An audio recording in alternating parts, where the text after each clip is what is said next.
Hello everyone, મજામાં હશો? આપણે પ્રકરણ 4 પૂરા કરી દીધા છે અને એ તમારે નોટમાં પણ લખાઈ ગયા હશે. ત્રીજા પ્રકરણથી જ્યારે આપણે માંગ શરૂ કર્યું ત્યારે મેં કીધું કે જ્યારે માંગ ભણતા હોઈએ ત્યારે આપણે બધા ગ્રાહકો છીએ. ગ્રાહક તરીકે જ બજાર માંગને જોવાની અને એ રીતે જ દરેક પ્રશ્નના જવાબ લખવાના. પછી પુરવઠો શરૂ કર્યો તો પુરવઠામાં આપણે બધા જ વેપારીઓ હતા. જ્યારે કિંમત વધુ હોય ત્યારે વેપારી વધારે પુરવઠો ઠલવે અને કિંમત ઓછી હોય ત્યારે ઓછો ઠલવે. એટલે આપણને આ સિદ્ધાંત સમજવા માટે બહુ મદદરૂપ થાય. તો આપણે ગ્રાહક બની ગયા, વેપારી બની ગયા. હવે આપણે બનવાનું છે એનાથી પણ ઉપર ઉત્પાદક. અને જ્યારે આપણે કોઈ ફેક્ટરીના માલિક છીએ, આપણે કોઈ વસ્તુનું ઉત્પાદન કરીએ છીએ, ત્યારે આપણા માટે મહત્વની બે બાબત છે, આવક અને ખર્ચ.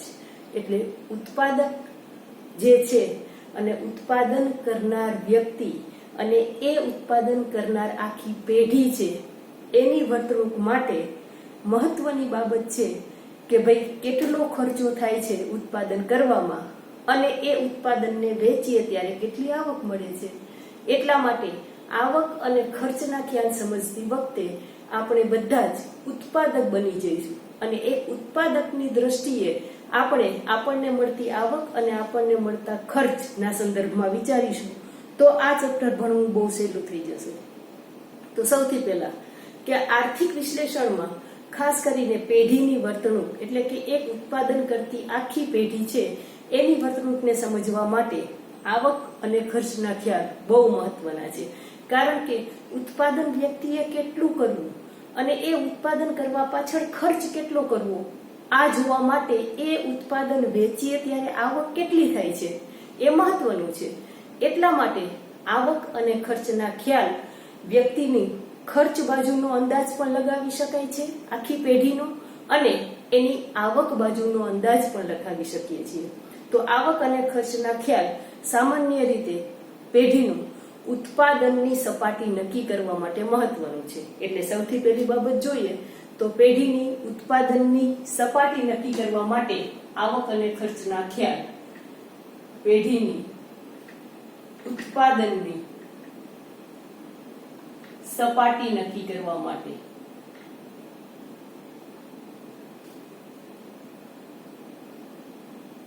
આવક અને ખર્ચના ખ્યાલ બહુ મહત્વના છે. એ સિવાય આવક અને ખર્ચના ખ્યાલથી આપણને કઈ કઈ બાબત જાણવા મળે? તો મહત્વની વસ્તુ છે કે આપણને કોઈ પણ વસ્તુ બનાવીએ ત્યારે એ બનાવવા માટેનું ખર્ચ કેટલું થાય છે અને પછી આપણે આવક મેળવવી છે તો પછી એની વેચાણ કિંમત આપણે શું રાખશું તો વ્યક્તિને આવક મળે, પેઢીને આવક મળે. એટલે મહત્વની બાબત છે કે ભાઈ વસ્તુની કિંમત નક્કી કરવા માટે વસ્તુની કિંમત નક્કી કરવા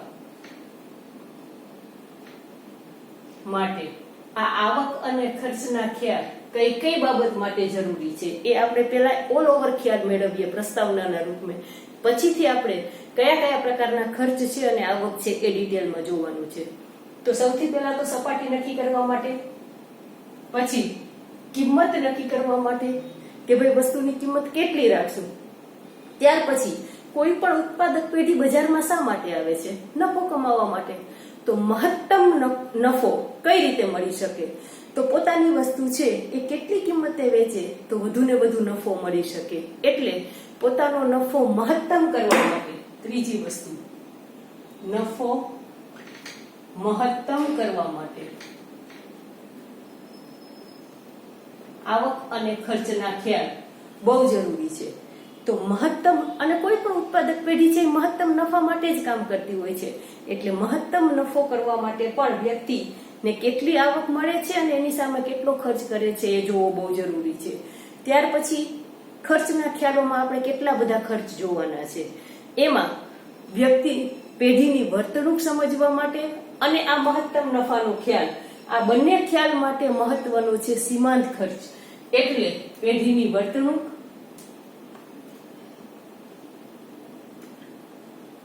સમજવા અને મહત્તમ નફાના ખ્યાલ માટે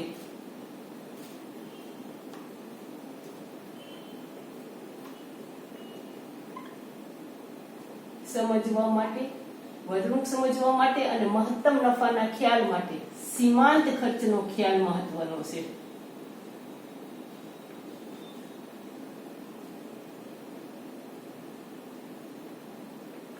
તો આપણે સીમાંત ખર્ચ આખું ડિટેલમાં ભણવાનું છે, આકૃતિ સાથે સમજવાનું છે. તમારા માટે આ અર્થશાસ્ત્ર વિષયમાં પહેલો શબ્દ, કદાચ અત્યાર સુધીમાં તમે સીમાંત શબ્દ સાંભળેલો જ નહીં હોય. એટલે સીમાંત વધારાના એક એકમના ઉત્પાદન કરવાથી થતો વધારાનો ખર્ચ એટલે સીમાંત ખર્ચ છે. આપણે પછી આખો સીમાંત ખર્ચ પણ ડિટેલમાં ભણીશું. અત્યારે માત્ર ખર્ચ આપણે ભણવાના છે એક પછી એક. આ પ્રસ્તાવનાના રૂપે આવક અને ખર્ચના ખ્યાલો ક્યાં ક્યાં ઉપયોગી થાય છે એ અત્યારે ભણીએ છીએ. એટલે પેઢીની વર્તણૂક માટે અને મહત્તમ નફા માટે પણ સીમાંત ખર્ચનો ખ્યાલ બહુ જરૂરી છે. પછી મહત્વનું છે કે પેઢી ઉત્પાદન કરવા માટે કેટલા સાધનો રોકશે અને એ સાધનો રોકવા પાછળ સાધનો રોકીને કેટલા લોકોને રોજગારી મળશે. એટલે કેટલા સાધનો રોકશે, કેટલી રોજગારી ઊભી કરશે, કેટલું ઉત્પાદન કરશે અને કેટલું રોકાણ કરશે, આ બધાના અંદાજો આવક અને ખર્ચથી થાય. એટલે મહત્વનું છે રોજગારી, રોકાણ, ઉત્પાદન અને કેટલા સાધનો રોકવા, આ બધું જ. એટલે પેઢી કેટલા સાધનો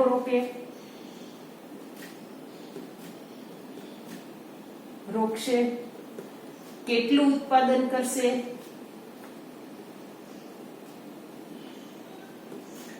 કેટલી રોજગારી મળશે, ઉત્પન્ન કરશે અને કેટલું રોકાણ કરશે.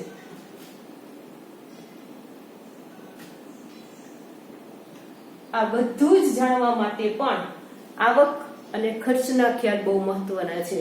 આ બધા જ ખ્યાલો માટે, કારણ કે આવક કેટલી છે અને જાવક કેટલી છે એ જ નફાનું ધોરણ નક્કી કરે. અને એ નફો મેળવવા માટે કેટલું ઉત્પાદન કરવું, કેટલા સાધનો રોકવા, કેટલી રોજગારી ઊભી કરવી અને કેટલા પૈસાનું રોકાણ કરવું, આ બધાના ખ્યાલ સમજવા માટે પણ આવક અને ખર્ચનો ખ્યાલ બહુ મહત્વનો છે. ત્યાર પછી મહત્વનો ખ્યાલ છે વૈકલ્પિક ખર્ચનો ખ્યાલ. આપણે શરૂઆતમાં જ્યારે ખર્ચના વિવિધ ખ્યાલો જોશું એમાં પહેલા 3 ખ્યાલ જોવાના છે: વાસ્તવિક ખર્ચ, વૈકલ્પિક ખર્ચ અને નાણાકીય ખર્ચ. પછી આપણે આખું ચેપ્ટર નાણાકીય ખર્ચના સંદર્ભમાં ભણવાનું છે. પણ વૈકલ્પિક ખર્ચના ખ્યાલ સાધનનો જે વૈકલ્પિક ઉપયોગ છે એના માટે જરૂરી છે. એટલે પછી આપણે ડિટેલમાં આખું વૈકલ્પિક ખર્ચ શું છે એ સમજાવીશ. વૈકલ્પિક ખર્ચનો ખ્યાલ જતો કરતો જે શ્રેષ્ઠ વિકલ્પ છે એ નક્કી કરવા માટે આ ખ્યાલ જરૂરી છે. એટલા માટે વૈકલ્પિક ખર્ચના ખ્યાલ દ્વારા સાધનને વૈકલ્પિક ઉપયોગ અને સંચાલકીય અર્થશાસ્ત્રમાં કેટલું ઉપયોગી છે એ જાણી શકાય. એટલે વૈકલ્પિક ખર્ચનો ખ્યાલ સાધનના વૈકલ્પિક ઉપયોગ માટે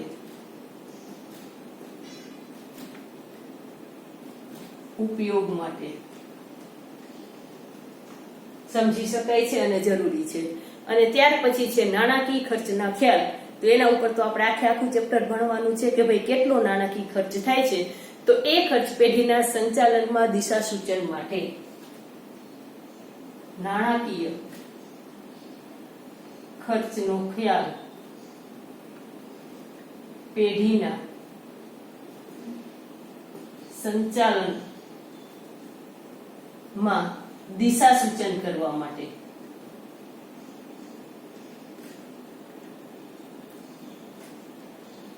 એટલે આપણે પ્રસ્તાવનામાં જોયું છે આખી વસ્તુ કે આવક ખર્ચના ખ્યાલો ક્યાં ક્યાં ઉપયોગી છે. આવો પ્રશ્ન પૂછાય ત્યારે આ જવાબ લખવાનું છે કે ભાઈ આવક અને ખર્ચના ખ્યાલો એનો ઉપયોગ કઈ કઈ જગ્યાએ થાય છે. તો કે પેઢીનું ઉત્પાદનની સપાટી નક્કી કરવા, કિંમત નક્કી કરવા, મહત્તમ નફો, આ બધા જ મુદ્દા એની સંદર્ભમાં લખવાના છે.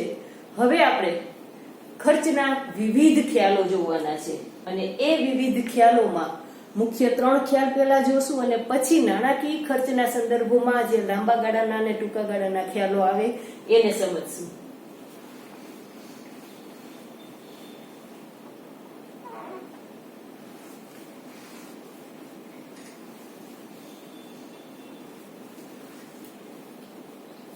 તો ખર્ચના વિવિધ ખ્યાલો.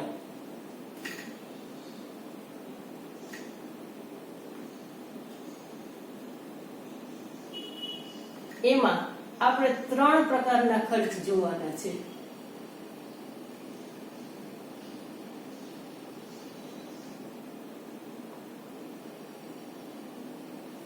અને આ 3 પ્રકારના ખર્ચમાં સૌથી પહેલો છે વાસ્તવિક ખર્ચ.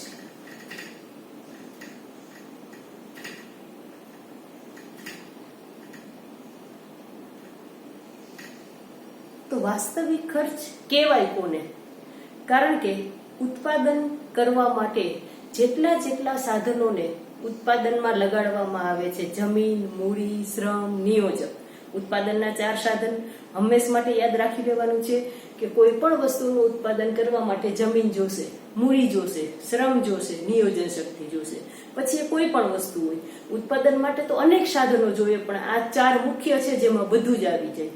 એટલે ઉત્પાદન કરવા માટે આ 4 સાધનો બહુ મહત્વના છે. આમ જોવા જઈએ તો પહેલાના અર્થશાસ્ત્રીઓ હતા એ વાસ્તવિક ખર્ચનો ખ્યાલ જ્યારે સમજાવતા હતા ત્યારે એણે આ ખ્યાલમાં મુખ્ય 2 જ બાબતો લીધી, એક શ્રમ અને જમીન. એટલે પ્રશિષ્ટ અર્થશાસ્ત્રીઓએ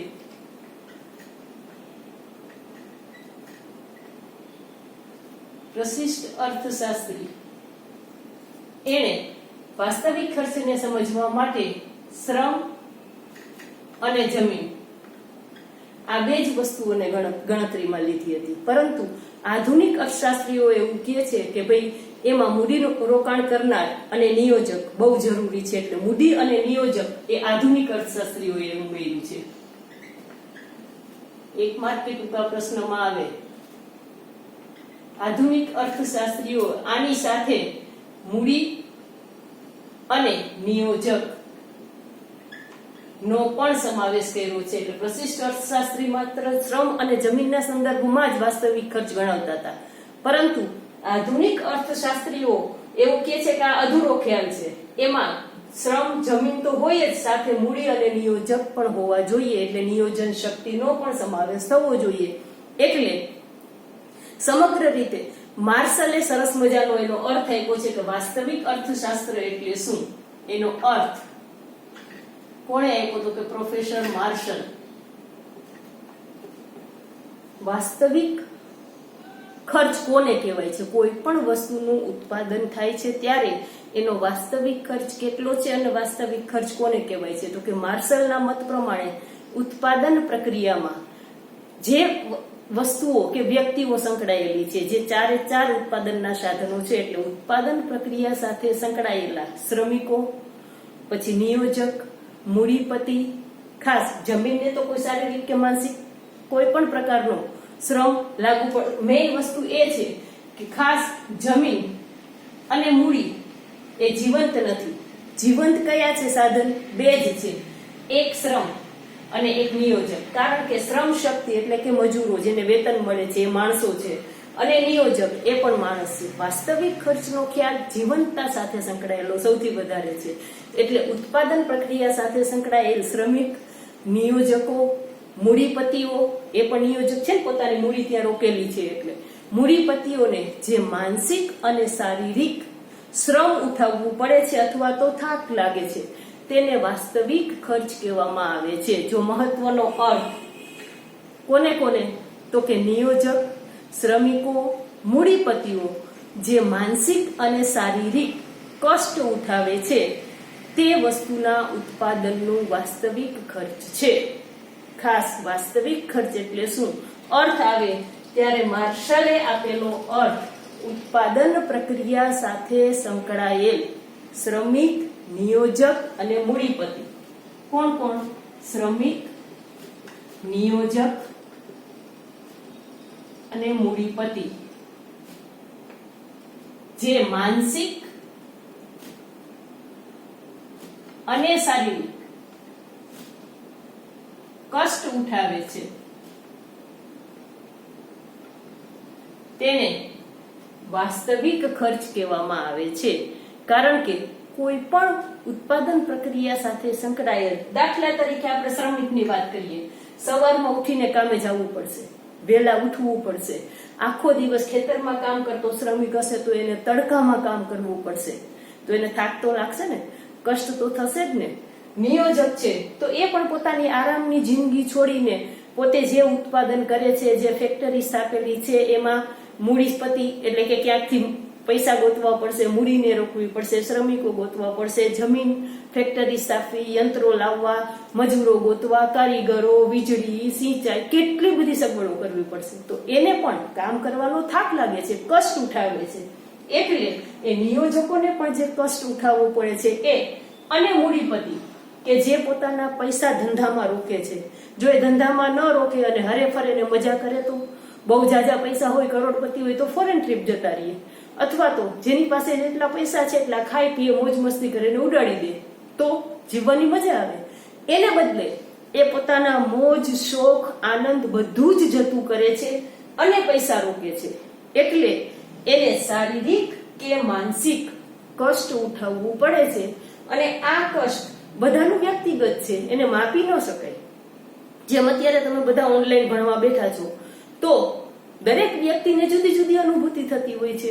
ઘણાને આ લેક્ચર સમજાઈ જાય, આવડી જાય તો એના માટે બહુ મોટું કષ્ટ નથી. પરંતુ જે તમારું નેટ વપરાઈ જાય છે, એ નેટના બદલામાં તમારે ગેમ રમવી હોય છે, આ બધું કષ્ટ છે ને. તમે કષ્ટ ઉઠાવો છો, તમારા મોજશોખ જતા કરો છો, પબજી રમવાનું જતું કરો છો, જો કે હવે તો જતી જ રહી. પરંતુ આવું થાય છે કે આ કષ્ટ તમે ઉઠાવો છો. તમારે તમારા લિમિટેડ નેટનો ઉપયોગ ભણવા માટે કરવો પડે છે. ત્યારે તમારું ભણવા માટેનું એ વાસ્તવિક ખર્ચ છે. કારણ કે તમે જે નેટનો ઉપયોગ આનંદ પ્રમોદ માટે કરતા હતા એ નથી થઈ શકતું, તો વાસ્તવિક ખર્ચ ઉઠાવ્યો છે ને. એટલે કોઈ પણ ઉત્પાદન પ્રક્રિયા સાથે સંકળાયેલા જે ઉત્પાદનના સાધનો છે, અને એ સજીવ સાધનો, કારણ કે નિર્જીવ સાધનોને, જમીનને ક્યાંય પણ રોકો એને દુઃખ કે કષ્ટ નથી થતું, પૈસાને ક્યાંય પણ રોકો એ બોલી શકતા નથી. એટલે અહીંયા સજીવ સાધનોની વાત સૌથી વધારે છે. એને વાસ્તવિક ખર્ચ કહેવામાં આવે છે. બરાબર સમજાઈ ગયું? અર્થ બરાબર લખવાનો છે. હું અહીંયા તો માત્ર કીવર્ડ જ લખું છું, પણ ટેક્સ્ટ બુક ખુલ્લી રાખીને જ તમારે નોટ લખવા બેસવાની છે. એટલે વાસ્તવિક ખર્ચ કોને કહેવાય, કોણે એનો ખ્યાલ આપ્યો છે, તો કે પ્રોફેસર માર્શલે આપ્યો છે. અને એને બહુ સરસ શબ્દોમાં કીધું છે કે ઉત્પાદન પ્રક્રિયા સાથે સંકળાયેલ કોણ કોણ, શ્રમિક, નિયોજક અને મૂડીપતિ. અને એને જે માનસિક કે શારીરિક કષ્ટ ઉઠાવે છે એ ઉત્પાદનનો વાસ્તવિક ખર્ચ છે. એને માપી ન શકાય. પણ દરેક વ્યક્તિ થોડુંક ને થોડુંક કંઈક ને કંઈક કષ્ટ ઉઠાવતી હોય છે. આમ વસ્તુના ઉત્પાદન કાર્ય માટે જે નાણાં ખર્ચે છે તે જ માત્ર ખર્ચ છે એવું ન કહેવાય, પરંતુ આવું ખર્ચ પણ છે કે જે વ્યક્તિ થાક અનુભવે, કંટાળો અનુભવે, ત્રાસી જાય. ઘણી બધી વખત કે ને પેટનો ખાડો પૂરવા માટે મહેનત કરવી પડે, મજૂરી કરવી પડે, ઘણી બધી વખત શ્રમિકોનું શોષણ થતું હોય, છતાં પણ એને રાત દિવસ કામ કરવું પડે છે. અને એટલા માટે એને થાક પણ લાગે, કંટાળો પણ આવે, ઘણી બધી વખત ત્રાસી પણ જાય, ઘણી બધી વખત એનું શોષણ પણ થાય. મૂડીપતિઓએ પોતાની મૂડીના વપરાશનો ત્યાગ કરવો પડે, મોજ મજા માટે ન વાપરતા એ પૈસાને એને જે રોકાણ કરેલું છે કે ફેક્ટરી કે જે કઈ ઉદ્યોગપતિમાં પોતાના પૈસાનું રોકાણ કરે છે, અને જે ઉદ્યોગપતિને પૈસા આપે છે રોકવા માટે, તો એને પોતાના મોજશોખ જતા કર્યા છે. તો એ પણ એક કષ્ટ છે. અને એ બચત કરીને જ્યાં બીજું મૂડી રોકાણ કરે છે પોતે નથી વાપરી નાખતું. તો આ બધા પ્રકારના કષ્ટ છે. એટલે આ ખ્યાલ છે એ હકીકતે વ્યક્તિએ માનસિક કે શારીરિક જે કષ્ટ ઉઠાવવાનું છે એના માટેનો ખર્ચ એ વાસ્તવિક ખર્ચ છે. ઘણી બધી વખત નિયોજક શું કરે છે, તો કે નિયોજક ધંધાની ચિંતા કરે છે. જેને જાજુ છે, એક સરસ મેં એક રિક્ષાની પાછળ જામનગર જોયું હતું છે, એને બધું છે. એક બાજુ 2 વ્હીલની પાછળ લખેલું હતું, આમ પાછળ જે પટ્ટા હોય એમાં છે એને બધું છે, નથી એને કાંઈ નથી. બહુ સરસ વસ્તુ હતી કે જેને છે એને બધી જ ઉપાધિ છે, જેને નથી એને કઈ ઉપાધિ નથી. નિયોજક છે એને કેટલી બધી ઉપાધિ છે. જે શ્રમિકો છે એ તો વેતન મેળવી જશે, છૂટા થઈ જશે. જેની પાસેથી મૂડી લીધી છે એને વ્યાજ આપી દો, એ છૂટા થઈ જશે. પણ નિયોજકે તો ધંધાની અનિશ્ચિતતાઓ ઉઠાવવાની છે. તમે BA માં બરાબર ભણો છો એટલે ધંધાની ચિંતા છે, અસલામતી છે, અનિશ્ચિતતા છે, કેટલો બધો સામનો કરે છે. અને એટલા માટે એ મૂડી ખૂબ પૈસાદાર છે, છતાં પણ રાત દિવસ ચિંતામાં વિતાવે છે. એટલે ઘણા બધા કષ્ટ ઉઠાવે છે. માટે આ બધાનો સમાવેશ વાસ્તવિક ખર્ચમાં થાય છે. વાસ્તવિક ખર્ચને નાણાંના સ્વરૂપમાં તો રજૂ ના કરી શકાય, કારણ કે એ દરેક વ્યક્તિની આંતરિક બાબત છે. એટલે એને નાણાંના સ્વરૂપમાં નથી બતાવી શકતા. એટલે જ આ વાસ્તવિક ખર્ચને બિન નાણાકીય ખર્ચ પણ કહેવામાં આવે છે.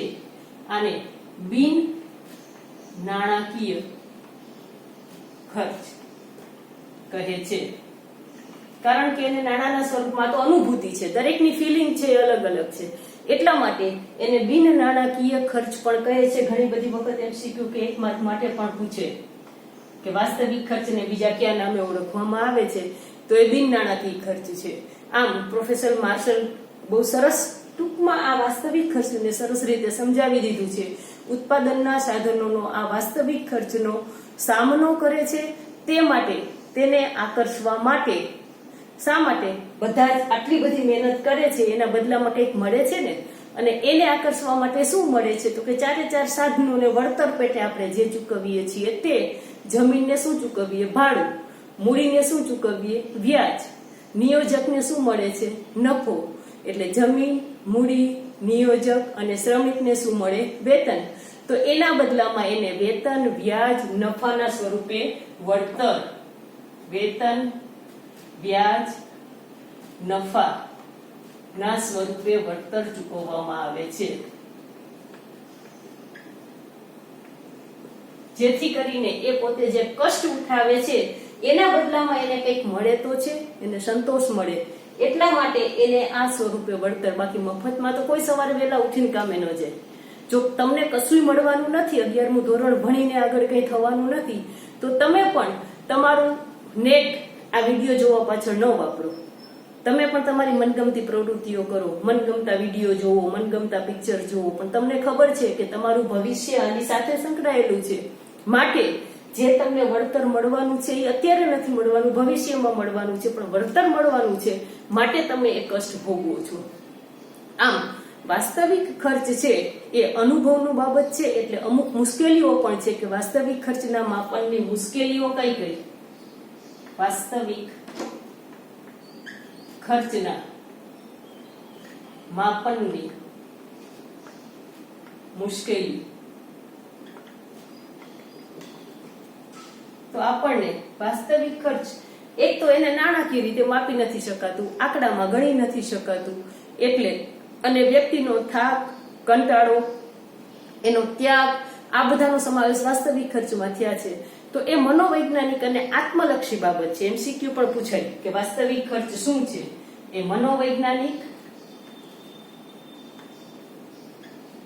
કે આત્મલક્ષી બાબત છે.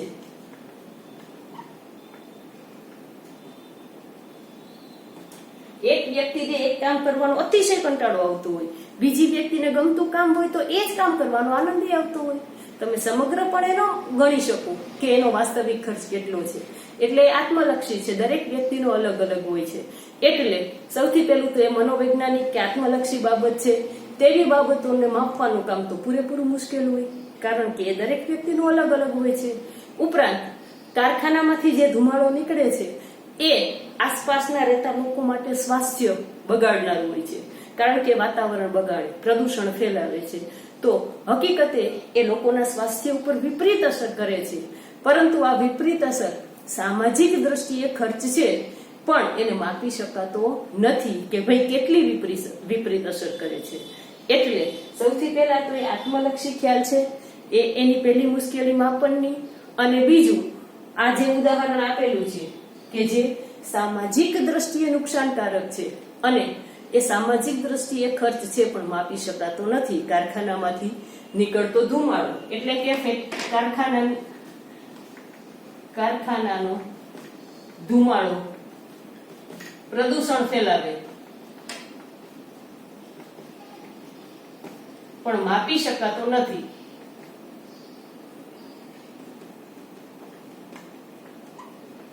પણ એ સામાજિક ખર્ચ તો છે જ, કારણ કે એ સમાજમાં પ્રદૂષણ ફેલાવે છે, એટલે સામાજિક દ્રષ્ટિએ ખર્ચ છે. પણ સામાજિક દ્રષ્ટિએ ખર્ચ છે.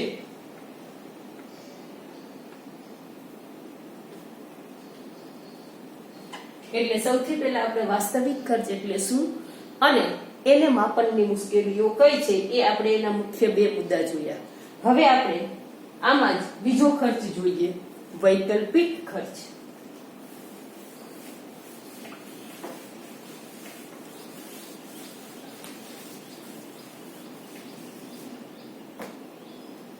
બીજો ખર્ચ છે વૈકલ્પિક ખર્ચ.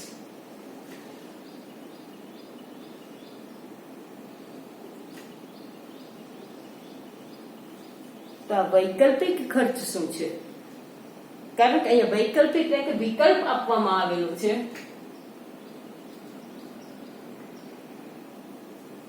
અને જતો કરવો પડતો શ્રેષ્ઠ ખર્ચનો સમાવેશ અહીંયા થાય છે. આપણે વૈકલ્પિક ખર્ચનો ખ્યાલ સૌથી પહેલા તો કોણે આપ્યો? તો કે ઓસ્ટ્રિયન અર્થશાસ્ત્રીએ. આ ખ્યાલ એમસીક્યુ માટે પૂછાય. ઓસ્ટ્રિયન અર્થશાસ્ત્રીઓએ આપ્યો છે.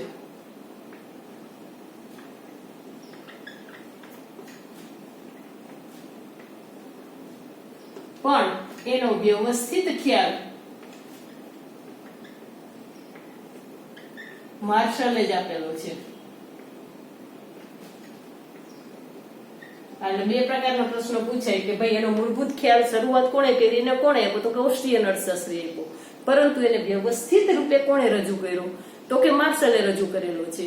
ઉત્પાદનના સાધનો એક કરતા વધારે વિકલ્પ આપણે પહેલા ચેપ્ટરમાં જ ભણી ગયા છીએ કે ભાઈ ઉત્પાદનના સાધનો હકીકતે અર્થતંત્રમાં આ સાધનોની તંગી છે, અછત છે, પરંતુ એ એક કરતા વધારે ઉપયોગ ધરાવે છે. એટલે વૈકલ્પિક ઉપયોગો ધરાવતા સાધનો છે. અને ત્યારે એ વૈકલ્પિક ઉપયોગોમાં આપણે એનો કયો વિકલ્પ પસંદ કરીએ છીએ અને કયો વિકલ્પ જતો કરીએ છીએ એ મહત્વનું છે. દાખલા તરીકે ખેડૂત પાસે જમીન છે અને જમીનના એક ટુકડામાં ખેડૂત જ્યારે ઘઉં વાવે છે તો એ જ સમયે એ જ ટુકડામાં એ બીજો પાક નથી વાવી શકતો. એ કાઢીને પછી બીજો વાવી શકે, પણ એ જ સમયે એ ટુકડામાં બીજો પાક વાવી શકાતો નથી. એટલે એના વૈકલ્પિક ઉપયોગ છે કે ભાઈ ખેડૂત પાસે વિકલ્પ છે કે એની પાસે જમીન છે, એમાં ઘઉં વાવે, બાજરો વાવે, જીરું વાવે, ડાંગર વાવે, એ એને નક્કી કરવાનું છે. પણ નક્કી કરતી વખતે એને આ 4 પાકમાંથી શ્રેષ્ઠ વિકલ્પ કયો જતો કરેલો છે એ એનું વૈકલ્પિક ખર્ચ છે. એટલે એને અર્થની રીતે જોવા જઈએ તો ટૂંકમાં એનો સાવ અર્થ લખવો હોય તો જતો કરવો પડતો શ્રેષ્ઠ વિકલ્પ એ ઉત્પાદિત વસ્તુનું વૈકલ્પિક ખર્ચ છે. અર્થ જતો કરવો પડતો શ્રેષ્ઠ વિકલ્પ એ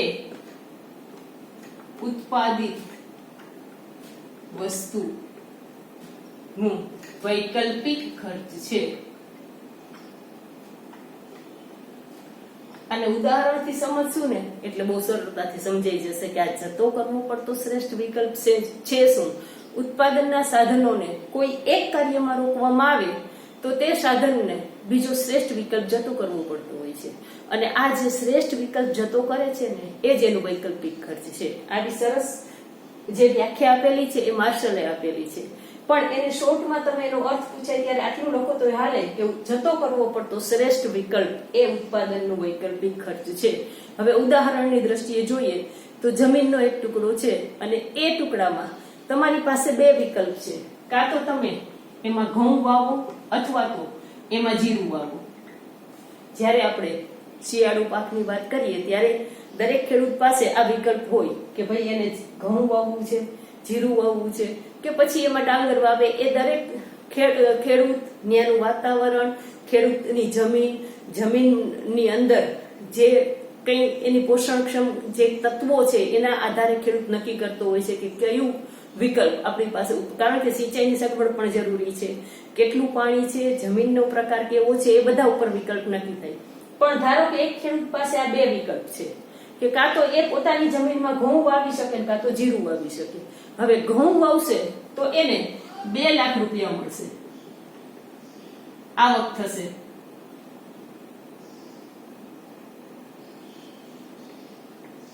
અને જીરું વાવશે તો 4 લાખ આવક થશે. તો ખેડૂત શું નક્કી કરશે? કારણ કે ખેડૂત હંમેશા પાકનું વાવેતર એ જ રીતે કરે કે જેમાંથી એને મહત્તમ ઉત્પાદન થાય અને મહત્તમ નફો થાય. તો અહીંયા ઘઉં વાવવાથી એને 2 લાખ મળે અને જીરું વાવવાથી એને 4 લાખ મળશે. એટલે જે ખેડૂત છે એ નક્કી કરશે કે આપણે જીરું વાવવું છે. તો જીરું વાવવા માટે એણે કયું ઉત્પાદન જતું કર્યું છે? ઘઉં. જતો કરવો પડતો શ્રેષ્ઠ વિકલ્પ. તો એણે જીરુના બદલામાં જે ઉત્પાદન જતું કર્યું છે એ ઘઉં છે. તો એનો વૈકલ્પિક ખર્ચ શું છે? તો કે ભાઈ જીરું માટે એને 4 લાખની આવક છે અને ઘઉં માટે એને 2 લાખની આવક છે. તો એને જતું શું કરેલું છે? તો કે ભાઈ ઘઉં જીરુના સામે એને 2 લાખ જેટલા ઘઉંનું ઉત્પાદનનો વિકલ્પ જતો કરેલો છે. તો એ જીરુનું વૈકલ્પિક ખર્ચ એટલે ઘઉં જતું કરવો પડેલો શ્રેષ્ઠ વિકલ્પ એ ઉત્પાદિત વસ્તુનું વૈકલ્પિક ખર્ચ છે. તો અહીંયા જીરું ઉત્પાદન કરવાનું નક્કી કરે છે તો એને વૈકલ્પિક ખર્ચ કયો જતો કર્યો? તો કે 2 લાખ રૂપિયાના ઘઉં જતા કરેલા છે, ત્યારે એને 4 લાખનું જીરું થાય છે. ટૂંકું અને ટચ. બરાબર. જતો કરવો પડેલો શ્રેષ્ઠ વિકલ્પ એ એનો વૈકલ્પિક ખર્ચ છે. સમજાઈ ગયું? બરાબર. એ જ રીતે લખવાનું છે. ઉદાહરણ તમે કોઈ પણ 2 પાક લઈ શકો. ઘઉં અને જીરું લેવું જરૂરી નથી, ઘઉં અને કપાસ પણ લ્યો, ઘઉં અને ડાંગર પણ લ્યો. તમારી અનુકૂળતા એ ઉદાહરણ કોઈ પણ આપો. જતો કરવો પડતો શ્રેષ્ઠ વિકલ્પ જોવાનો છે અને એ જ વિકલ્પ જતો કરવાનો છે કે જે પસંદ કરેલો છે વિકલ્પ એના કરતા અહીંયા આવક ઓછી મળવાની છે. કારણ કે કોઈ પણ વ્યક્તિ મહેનત ત્યારે જ કરે જ્યારે વધારે આવક મળે. મહત્તમ નફાનો ધ્યેય તો બધાનો હોય. એટલે વૈકલ્પિક ખર્ચ બહુ સરળ છે. વારંવાર પૂછાય છે આ પ્રશ્ન કે વૈકલ્પિક ખર્ચ કોને કહેવાય. એટલે બરાબર યાદ રાખજો અને લખવું પણ બહુ સહેલું છે. તો વૈકલ્પિક ખર્ચ માપવા માટેની પણ મુશ્કેલી હોય અમુક. તો એ જોઈએ કે ભાઈ વૈકલ્પિક ખર્ચ માપવા માટેની મુશ્કેલી શું છે.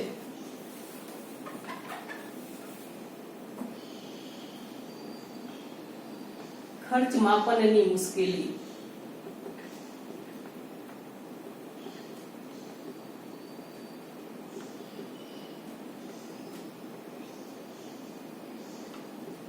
તો વૈકલ્પિક ખર્ચ માપવા માટે કઈ કઈ મુશ્કેલી નડે?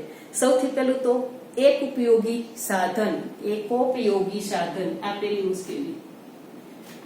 એકોપયોગી સાધન જેનો કોઈ વિકલ્પ જ નથી ત્યાં વૈકલ્પિક ખર્ચ શોધવો કઈ રીતે? એકોપયોગી જેનો એક જ ઉપયોગ થાય છે, જેની પાસે બીજો કોઈ વિકલ્પ જ નથી.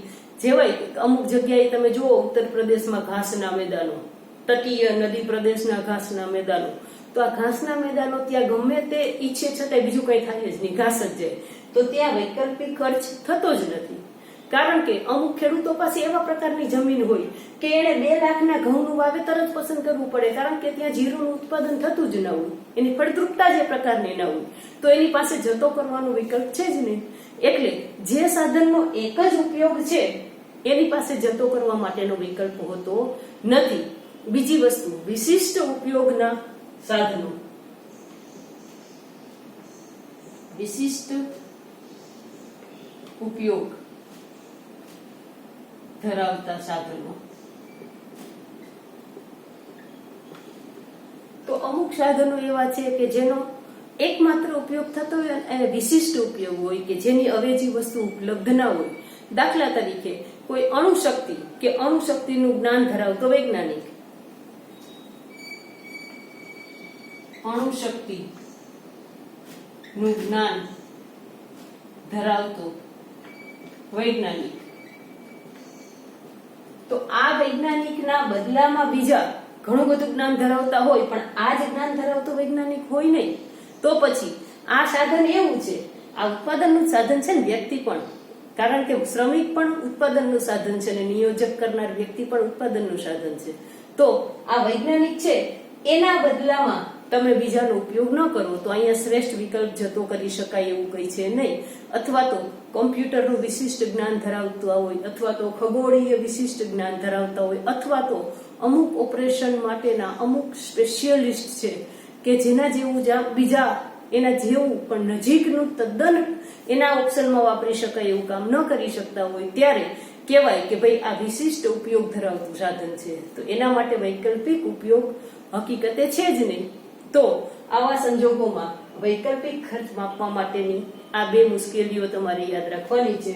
એક એકોપયોગી સાધન અને બીજું વિશિષ્ટ ઉપયોગ ધરાવતા સાધન. હવે આપણે ત્રીજો ખર્ચ પહોંચીએ, નાણાકીય ખર્ચ.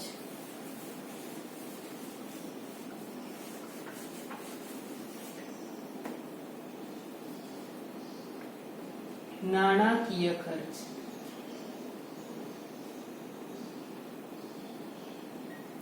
હવે નાણાકીય ખર્ચ એટલે શું? તો કે ઉત્પાદન પ્રક્રિયામાં નાણાના સ્વરૂપે જે ખર્ચ થતો હોય, સામાન્ય અર્થ એનો લઈએ તો ઉત્પાદન પ્રક્રિયામાં જે ખર્ચ નાણા સ્વરૂપે થતો હોય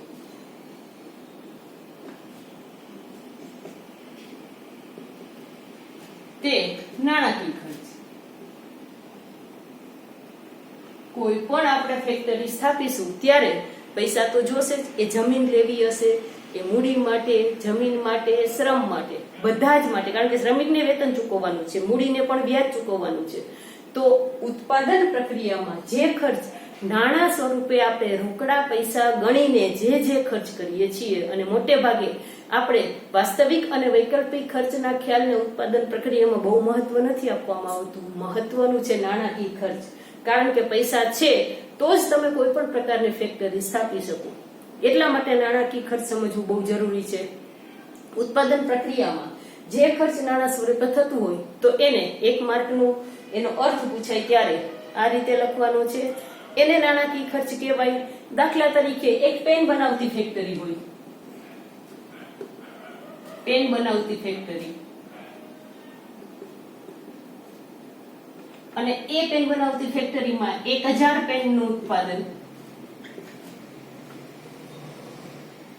કરવા માટે 50,000 રૂપિયા નો કુલ ખર્ચ થાય તો તે નાણાકીય ખર્ચ છે એમ કહેવાય. એટલે નાણાકીય ખર્ચ ઉત્પાદન પ્રક્રિયામાં જે નાણાં સ્વરૂપે થાય છે એ તમામ ખર્ચ નાણાકીય ખર્ચ છે. આર્થિક વિશ્લેષણમાં ઉત્પાદનનો નિર્ણય અને કિંમત નિર્ધારણમાં નાણાકીય ખર્ચ બહુ ઉપયોગી છે. કારણ કે કિંમત પણ કેટલો ખર્ચ થાય છે એના ઉપર જ નક્કી કરીએ છીએ. એટલે કિંમત અને ખાસ કરીને આ વિશ્લેષણમાં ઉત્પાદનનો નિર્ણય અને કિંમત નિર્ધારણ, આ બંને બાબત માટે નાણાકીય ખર્ચ, ઉત્પાદનનો નિર્ણય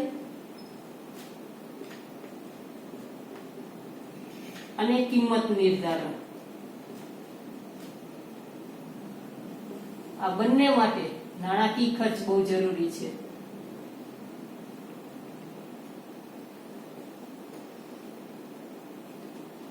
કેટલું ઉત્પાદન કરવું એ પણ કેટલો ખર્ચ થશે એના ઉપર જ આધાર રાખે છે. અને વસ્તુની કિંમત કેટલી નક્કી કરવી, કારણ કે આપણે ખર્ચ થયો છે એના કરતા તો વધુ કિંમત નક્કી કરીએ તો જ નફો થાય. એટલે કિંમત નિર્ધારણ માટે પણ આ બહુ મહત્વનું છે. કારણ કે અહીં વાસ્તવિક ખર્ચ કે કાલ્પનિક ખર્ચ એ ખ્યાલો તો મર્યાદિત છે અને એને નાણાકીય ખર્ચ સાથે કઈ લેવા દેવા નથી. એટલા માટે આ ખ્યાલોનો ઉપયોગ કર્યા વગર ઉત્પાદન ખર્ચમાં નાણાકીય ખર્ચ કેટલું થાય છે એ મહત્વનું છે. કારણ કે એ વાસ્તવિક ખર્ચમાં કે વૈકલ્પિક ખર્ચમાં ક્યાંય નાણાંનો સમાવેશ થતો નહોતો, કે નાણાકીય ખર્ચની ગણતરી પણ ત્યાં કરવામાં આવેલી નહોતી. હકીકતે જે ખર્ચ થાય છે એ આ નાણાકીય ખર્ચ છે. મહત્તમ નફાના ઉદ્દેશ રાખતો ઉત્પાદક ઓછામાં ઓછો ખર્ચ કરીને વધુમાં વધુ આવક મેળવવા ઈચ્છે છે. એટલા માટે એ પોતાની વસ્તુઓ વેચશે અને એ વેચાણમાંથી જે આવક મળે છે એ મહત્તમ થાય એવો પ્રયાસ કરે છે. અને એ મહત્તમ થાય એવા પ્રયાસ માટે એને ધ્યાન ક્યાં આપવાનું છે? પોતાના ખર્ચા ઉપર, કે ઓછામાં ઓછા ખર્ચે ઉત્પાદન થાય અને વધુમાં વધુ આવક મળે. અને આ ખ્યાલ, નાણાકીય ખર્ચનો ખ્યાલ, ઉત્પાદન પ્રક્રિયા માટે કેટલું ઉત્પાદન કરવું, કેટલા શ્રમિકો રોકવા, કેટલી મૂડીનું રોકાણ કરવું, આ બધી જ વસ્તુઓ માટે મહત્વનો છે નાણાકીય ખર્ચ. એટલે ઉત્પાદન પ્રક્રિયા માટે શરૂઆતમાં આપણે ખર્ચના વિવિધ ખ્યાલો, એમાં 3 ખ્યાલ બરાબર ભણી ગયા: વાસ્તવિક ખર્ચ, વૈકલ્પિક ખર્ચ અને નાણાકીય ખર્ચ. કોઈ પણ એક ખ્યાલ શોર્ટ નોટના રૂપમાં પણ પૂછાય 3 માર્કમાં. એટલે 3 ખ્યાલ બરાબર લખી લેજો.